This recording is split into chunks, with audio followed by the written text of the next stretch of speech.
We're continuing in our series on the fruit of the Spirit, which I'm calling Better by the Bushel.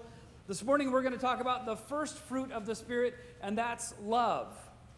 You remember that in the Galatians 5:22 passage that talks about the fruits of the Spirit, it says, "But what happens when we live God's way? He brings gifts into our lives, much the same way fruit appears in an orchard, things like love." Well, I think it's important that we talk about what love is, but I think there are some things that love is not. And Paul is pretty clear about those in this passage. So let's talk about four things first that love is not, and then we'll talk about one thing that love is. First, love is not about the production.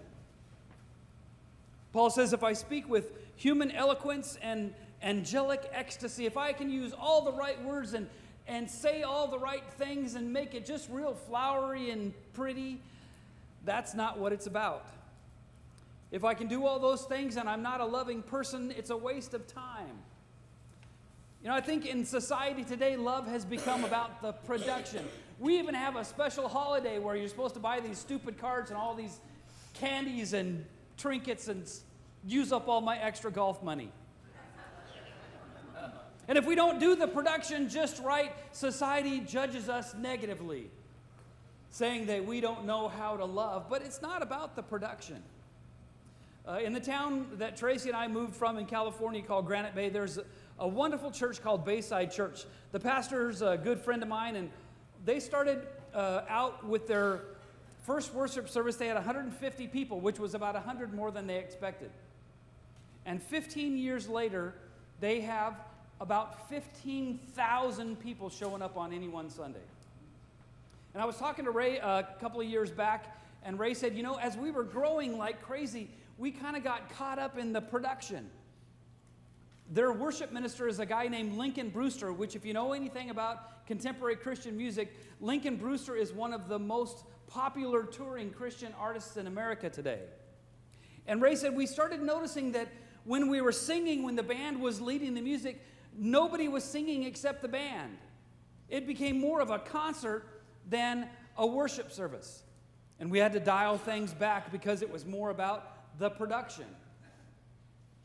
Similarly, I served as an interim pastor at Davis Community Church in Davis, California, but they were on the whole other end of the spectrum. They were very traditional. They had all the smells and the bulbs and the robes and the globes and all the traditional stuff. And after the fourth Sunday in a row that the choir sang in Latin, I said to the worship minister, you know, that sounds really pretty, but nobody knows what you're saying. And he said, you know, I never thought about that. And so instead of singing in English, they started putting the translation of the Latin in the bulletin. Well, it needs to not be so much about the production, because the production isn't what makes love. It's not about the production, and it's not about persuasion. Paul says, if I speak God's word with power, revealing all of his mysteries, and don't have love, it's a waste of time. I had a friend who was probably the best preacher I have ever heard in my entire life. That man could put together a sermon like nobody I've ever heard before. He would have you walking out of the church going, wow. But he was one of the meanest, crankiest old guys I'd ever met in my entire life. You see, it's not about the persuasion. It's not about putting together the right words. It's about being a loving person. It's not about production. It's not about persuasion. And it's not about the publicity. Paul says, if I give everything I own to the poor and even go to the stake to be buried as a martyr and don't have love, I'm nothing. For a lot of folks, it's about the publicity. They want to make sure that they show everybody how much they love their spouse or how much they love their children by buying all these really cool things or making everything very public. For some churches, it can be the same way too. If you didn't have a chance to read that article in the Tampa Bay, there's a link to it on our website. I think you can follow it that way. It's a wonderful article, but that newspaper writer had been pursuing me for about 3 months to write that article. And I kept putting her off because I didn't want to make it a show. The bicycle ministry is wonderful, and they deserve all the accolades that they get, but the bicycle ministry is a ministry, not a show. You remember in Matthew where Jesus is standing in the back of the temple and he sees a Pharisee go up front and make this really big show of putting this gigantic pile of money into the offering basket and doing one of these, woe is me, now I've given everything to the Lord. And he says, that man didn't give with the right spirit. And a little later, an old woman sneaks up very quietly and puts in 2 copper coins, which were the least valuable of coinage in Jesus' time. And he says, she gave more because she gave all that she had. We're not supposed to let the right hand know what the left hand is doing. It's not about the publicity. It's about love. And fourthly, it's not about prepubescent appeal. I couldn't find a P word for cute. It's not about gurgling infantile cuteness. You see, love is about maturity. It's about growing up with one another. It's about caring for one another, not just being cutesy to one another.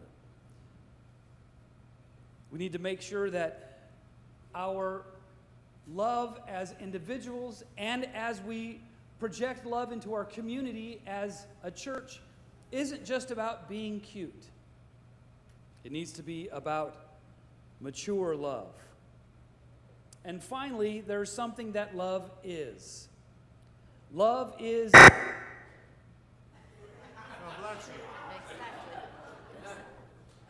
Love is dependent upon our participation. Love is dependent upon our participation. Love is not just something that you feel, it's something that you do. Love is a verb. Something we have to get involved in. Paul says, when I grew up, I left those infant ways for good. I began to understand that love was something that I participated in. Well, there's some things that those who love do, and there's some things that those who love don't do. Those who love don't do some things, and Paul's pretty clear about them in this passage. He says, those who love never give up. And one of the tragedies of our society is that it's so easy to end relationships. In fact, it's so easy to end relationships, hardly anybody's even getting married anymore. We would rather just trash and start fresh. But Paul says love never gives up. Love doesn't want what it doesn't have. It's not about me. It's about others. Love doesn't strut, doesn't have a swelled head. Love doesn't force itself on others. It isn't always me first. I don't think I even have to make any comments about that. Love doesn't fly off the handle.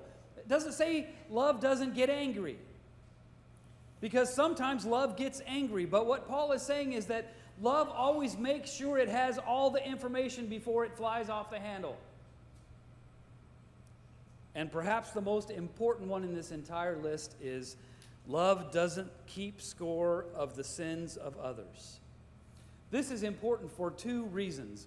One, if you're keeping score of all the things that that person has done to hurt you, you're never going to be able to love them the way you ought to. And if you're the person who's the list is being kept against, you don't even want to bother because you know it's all just going to get brought up again. Love is forgiving. Love never looks back, but keeps going to the end. Love never dies. Well, then there are some things that those who love do. Got to leave a space in there when you say that. You can't say doo-doo when you're preaching. Love cares for others more than for self. Love isn't a selfish endeavor. Love is a giving endeavor. As a church, we need to make sure that we are not so focused on ourselves that we aren't reaching out into our community. You know, part of the problem with a lot of churches is they're losing their membership. They're getting older and they are slowly dying off. And there's a tendency to kind of focus inward on, oh my gosh, we need to make sure we take care of ourselves so our church doesn't die. The problem is you're killing yourself in that process as a church. The way that churches grow is not by looking inward, it's by looking outward. And the more that we focus on our community and on ways that we can serve it, the more we're going to continue to grow as a church, because we're growing. Love takes pleasure in the flowering of truth. We celebrate truth. We find every way we can to throw a party anytime we experience truth. Love puts up with anything. Love doesn't set standards that says you have to jump through this hoop in order to be able to receive my love. Love puts up with anything. Love trusts God always. Even when the organist's daughter calls at 6:30 in the morning and says she's in the hospital. I want to say a special thank you to Jan for filling in this morning. She's done a wonderful job. We always need to trust God, because even in the darkest of moments, that's when God comes through for us.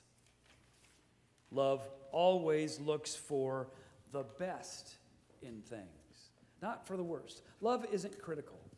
Love is optimistic. Now, you can't work on being a loving person and have it work. It just doesn't work out that way. Because love is a byproduct of something. It's a fruit of the Spirit. If you want to be a more loving person, work on your faith. Work on your relationship with God. Spend time in prayer. Spend time in the Word. Work on your faith, and you'll discover that love starts to leak out of you more than you expected. Just like those apple trees. They're not sitting in the orchard thinking, gosh, I got to make apples, I got to make apples, got to make apples. Apples are a natural byproduct of being an apple tree. Love is a natural byproduct of being a Christian.